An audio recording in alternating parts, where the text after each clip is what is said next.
오늘은 생명의 삶 2월 22일자 누룩 같은 거짓 교훈을 주의하라 라는 말씀으로 제목으로 함께 말씀을 나누기 소원합니다. 오늘 말씀은 예수님을 시험하려고 했던 그 바리새인과 서기관들을 향하여서 악하고 음란한 세대다라고 책망하시고 제자들에게 그들의 가르침을 멀리하라, 그들의 가르침을 삼가라라고 경고하시는 말씀의 내용입니다. 여러분, 동일한 행동도 목적이 다를 때 그 의미는 완전히 변화되는 것을 알 수 있습니다. 누군가 나를 정말 사랑하여서 정말 아껴서 친절을 베푸는 사람들이 있죠. 가족과 또 나와 정말 우정을 같이 하는 정말 친한 친구들은 정말 나를 위하여서 친절을 베푸는 사람들이 있습니다. 하지만 나를 속이기 위하여 나에게 친절을 베푸는 사람도 있을 수 있습니다. 그 두 사람의 행동은 참 동일한 행동처럼 보이지만 그들의 목적이 다를 때 그들의 행동의 의미는 완전히 다른 것이다 라는 것을 우리 누구나 다 알 수 있습니다. 마찬가지로 우리 누구나 주님을 믿다 보면 때론 마음이 흔들릴 때가 있어요. 상황이 어렵고 내가 생각하거나 내가 기도했던 대로 상황이 펼쳐지지 않을 때 우리의 마음은 때론 흔들려서 믿음이 흔들릴 수도 있다라는 것이죠. 그럴 때 우리는 더욱더 주님을 의지하고 기도하면서 주님께 간청합니다. 주여 나를 도우소서, 주여 나의 기도에 응답하여 주옵소서, 주님 이것을 어찌하겠습니까? 지혜를 주옵소서, 사람을 허락하여 주옵소서 하면서 주님의 뜻을 구할 때가 있죠. 그때 주님은 우리에게 응답하시는 장면들이 많이 있어요. 기드온도 그랬습니다. 기드온은 미디안의 손으로부터, 미디안의 그 악함으로부터 자신을 통하여 이스라엘을 구원하시겠다라는 하나님의 말씀을 들어요. 하지만 마음이 흔들리는 거예요. 너무 두려운 거죠. 왜냐하면 미디안은 너무나 강력한 나라였고 기드온 자신은 너무나 초라한 사람이었기 때문이에요. 그래서 그는 하나님께 요청합니다. 하나님, 이 양털만 젖고 땅은 젖지 않게 해주세요. 또 한 번 기도하죠. 하나님, 양털은 안 젖고 주변 땅은 젖게 해주세요. 근데 하나님 어떻게 하시죠? 그의 간청에 너무나 섬세하게 다 응답하시더라라는 거예요.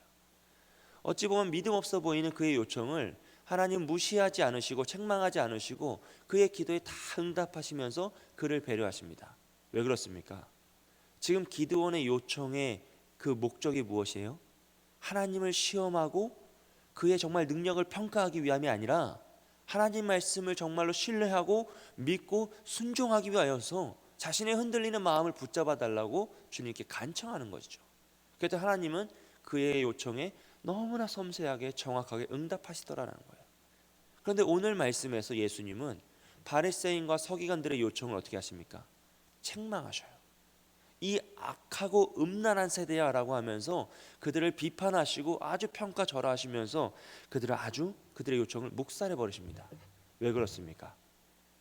그들의 요청은 하나님이 예수님께서 하늘로부터 오는 표적을 보여주시면 와, 우리가 정말 주님을 메시아로 믿겠습니다라고 하는 그 믿음의 요청이 아니라 예수님의 틈을 타서 또 예수님을 비판하고 그를 시험하고자 하는 시험의 목적이 있었기 때문이다라는 것이죠.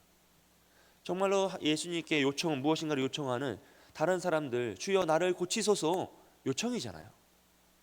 주여 나를 도우소서 요청이잖아요. 동일한 요청처럼 보이지만 어떤 요청에는 주님께서 그들의 병을 고치시고 그들을 사랑하시고 애타는 마음으로 그들을 도우시지만 또 어떤 요청에서는 어떻게 합니까? 그들을 책망하시고 아주 강력하게 비판하시면서 그 자체를 묵살해 버리시더라는 거예요. 이유는 어디에 있습니까? 목적에 있는 것이죠. 여러분, 혹여나 우리의 마음속에 악하고 음란한 세대와 같은 목적이 있어서는 안 된다는 것이에요. 여러분, 바리새인과 서기관들을 향하여서 주님께서는 악하고 음란한 세대라 평가하셔요. 이 악하고 음란한 세대라는 것은 무엇입니까? 하나님의 말씀을 믿지 않고 자신들의 전통과 교만에 빠진 그들의 영적인 상태, 그 마음을 의미하는 것이에요. 더 나아가서는 하나님의 말씀에 자신들의 전통이나 정치적인 이권을 집어넣어서 그 말씀을 통해 자신의 욕망을 채우고자 하는 그들의 태도를 하나님은 악하고 음란한 세대라 말씀하세요. 바리새인들은 어떤 자들이었습니까? 하나님의 말씀에 자신들의 전통을 집어넣은 자들이었어요. 말씀보다 전통이 우선된 자들이 바리새인들이었죠. 사두개인들은 어떤 자들이었냐? 하나님의 말씀에 자신들의 정치적인 이권, 현세주의를 집어넣어서 우리가 어떻게 하면 유대교와 로마 사람들을 통합시켜서 그 정치적인 이권을 차지할 것인가를 고민했던 사람들이 이 사두개인들이었어요. 결국 하나님 말씀을 순종하고 온전히 믿는 것이 아니라 자신의 욕망, 자신의 배를 채우기 위해서 전통을 집어넣고 정치적인 이권을 집어넣는 그 자들을 하나님은, 예수님께서는 악하고 음란한 세대다라고 평가하시고 그들의 가르침을 피하라고 말씀하시는 거죠. 그러면서 주님께서는 그들에게 이렇게 말씀하세요. 너희가 날씨를 분간하면서 하늘로부터 온 표적을 구하느냐라는 것이죠. 야, 오늘 날씨 보니까 춥겠어. 오늘 보니까 날씨가 좋겠어. 오늘 보니까 날씨가 굽겠어. 이 세상을 바라보며 일생 그 날씨를 분별할 줄 아는 자가 예수님께서 지금까지 하셨던 그 수많은 표적들, 하늘로부터 온 자가 아니면 할 수 없는 그 수많은 이적들을 보고도 이제 또 표적을 구하느냐라는 비판의 말씀이에요. 그러면서 주님께서 뭐라고 말씀하십니까? 내가 너희에게 요나의 표적밖에는 보일 것이 없다라고 하죠. 요나가 물고기 뱃속에 들어갔다가 3일 만에 다시 뱉은 바 되어서 죽었다 살아난 것처럼, 죽은 자 되었다가 완전히 살아난 것처럼 주님께서는 십자가의 죽음을 통하여 3일간 죽음 가운데 계시다가 다시 부활하실 것을 예언하시는 거죠. 이 말씀은 무엇이냐면, 그들이 요나의 표적을 온전히 믿었다면 오늘날 예수님을 믿을 수밖에 없다라는 것을 반증하시는 거예요. 요나의 표적을 믿는다는 것은 무엇입니까? 구약의 말씀을 진짜 믿는 거예요. 구약의 온전한 오실 메시아에 대한 그 수많은 예언의 말씀들을 온전히 믿는다면 오늘 오신 예수님의 그 행동을 통하여, 그 열매를 통하여 예수님을 거부할 수 없다라는 것입니다. 그럼에도 불구하고 그들이 예수님을 믿지 않았다는 것은 무엇입니까? 그들은 구약의 하나님의 말씀조차 믿지 않았다는 것이에요. 바리새인과 서기관들은, 사두개인들은 자신들이 하나님을 잘 믿는 것처럼 하나님의 말씀을 수호하는 자들인 것처럼 표현하지만 사실 그들은 구약의 하나님의 말씀을 믿지 않은 자들이었죠. 구약의 하나님의 말씀을 이용하는 자들이었어요. 자신의 욕망과 배를 위해서, 자신의 욕구를 위해서 말씀을 이용하는 자들입니다. 그래서 주님께서는 그들의 교훈을 삼가라라고 제자들에게 말씀하시죠. 그런데 또 여기서 제자들은 어때요? 우리가 빵을 안 가져왔구나. 그걸 가지고 고민하고 있는 것이에요. 그러면서 예수님께서 다시 그들에게 믿음이 적은 자들아라고 책망하시고 바리새인과 서기관들의 교훈을, 그들의 가르침을 멀리하라라고 경고하시는 거예요. 여러분, 이런 모습들을 오늘 말씀의 본문에 등장하는 모습들을 살펴보면서 우리가 또 알 수 있는 것은, 여러분, 기적은 우리의 신앙의 근본이 되어서는 안 된다는 것이에요. 여러분, 기적이란 것은 우리의 신앙을 강화시킬 수 있어요. 당연하죠. 우리가 하나님을 믿었는데 기도하는데 응답이 되었어요. 그럼 믿음이 커지겠습니까? 줄어들겠습니까? 당연히 커지죠. 또 기도하고 싶고 또 찬양하고 싶고 또 예배하고 싶은 거예요. 당연한 거죠. 하지만 기적 자체가 우리의 믿음의 근본이 되어서는 우리는 흔들릴 수밖에 없다는 거예요. 오늘 제자들의 모습을 보세요. 제자들이 얼마나 많은 기적을 봤습니까? 주님을 따라다니면서 얼마나 많은 이적을 체험하였고 병든 자 고침을 받았고 심지어 떡으로 수천 명을 먹이는 그 사건들을 2번이나 경험하였잖아요. 그런데도 오늘 예수님의 뜻을 온전히 분별하지 못하고 우리가 빵을 안 가져왔구나 걱정하고 있잖아요. 사두개인과 바리새인들이 정말로 예수님의 기적을 못 봐서 지금 믿지 않고 있는 것입니까? 아니요, 그들은 너무나 잘 목격하였어요. 그들이 예수님을 쫓아다녔던 사람들이에요. 그러니까 예수님의 사건을 제자들만큼 잘 목격한 사람이 바리새인과 사두개인들입니다. 하지만 그들이 예수님을 안 믿으니까 그 기적을 보고도 믿지 못하는 거죠. 여러분, 기적은 우리의 삶에 일어날 수도 있고 또 우리가 기도하면 하나님 응답하실 수도 있어요. 하지만 그것 자체가 우리 신앙의 근본이 되어서는 안 된다는 거예요. 우리 신앙의 근본이 되어야 되는 건 무엇입니까? 오직 하나님의 말씀입니다. 말씀 안에서 믿음을 찾고 말씀 안에서 하나님을 만났을 때 기적이 그 믿음을 강화시키는 역할을 하는 것이지, 말씀이 없는 상태에서 기적만 쫓아다니면 어떻게 돼요? 제자들처럼 뜻을 분별하지 못하는 거예요. 뭘 해야 되지? 아둥바둥 되는 거죠. 사두개인과 바리새인들처럼 또 기적을 찾고 또 기적을 찾고 또 기적을 찾아요. 왜요? 지난번 기적에 놀라웠는데 오늘은 아닌 것 같아요. 또 다른 기적을 찾을 수밖에 없는 자들이 되는 거죠. 여러분, 우리는 오직 말씀 안에서 하나님에 대한 믿음을 갖고 이 세상을 분별하며 나아가야 합니다. 왜냐하면 오늘 이 시대에 악한 거짓 사도가 너무나 많기 때문이에요. 우리의 영혼을 갉아먹고자 하는 이 누룩과 같은 자들이 너무나 많기 때문이에요. 그리고 그 거짓 가르침이 우리에게 틈을 타면 어떻게 됩니까? 작은 누룩이 빵 전체를 부풀게 하듯이 그 작은 거짓 가르침이 우리의 영혼 전체를 오염시킬 수 있어요, 여러분. 그래서 너무나 조심스럽고 너무나 무서운 거예요, 이게. 특별히 오늘과 같이 온라인에 대한 영역이 점점 강화되고 있는 상황에서 우린 더욱더 말씀을 붙잡고 분별해야 합니다.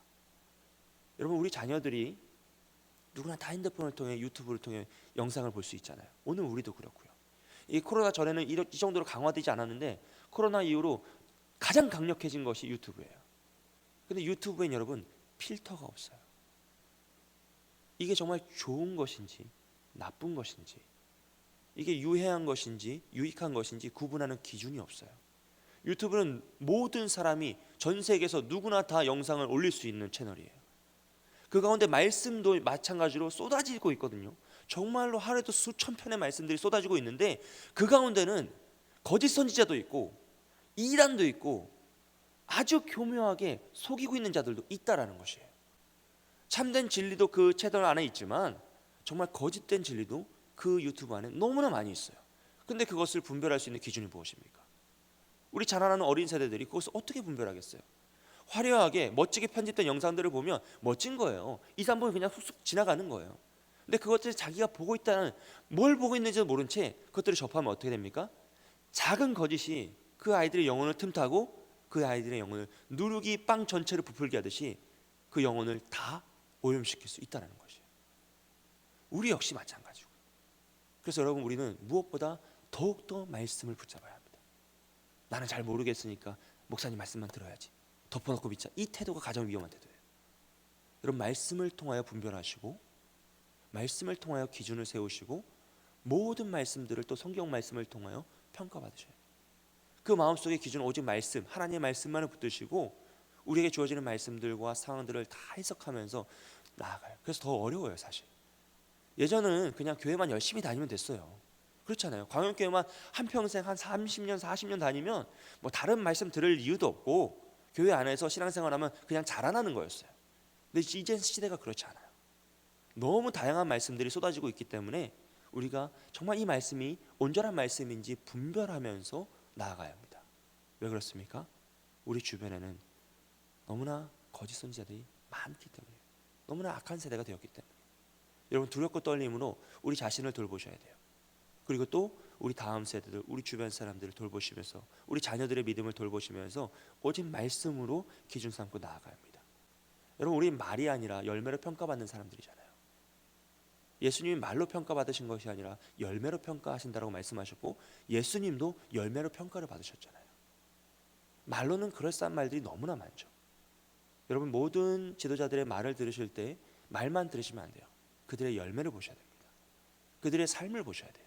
그들이 정말 말한 대로 살아가고 있는지, 그들의 삶과 사역에는 그들의 말과 같은 열매가 맺히고 있는지, 그것들을 늘 눈여겨보시면서 옳고 그름을 분별하셔야 되고 하나님 말씀을 기준으로 살아가셔야 돼요.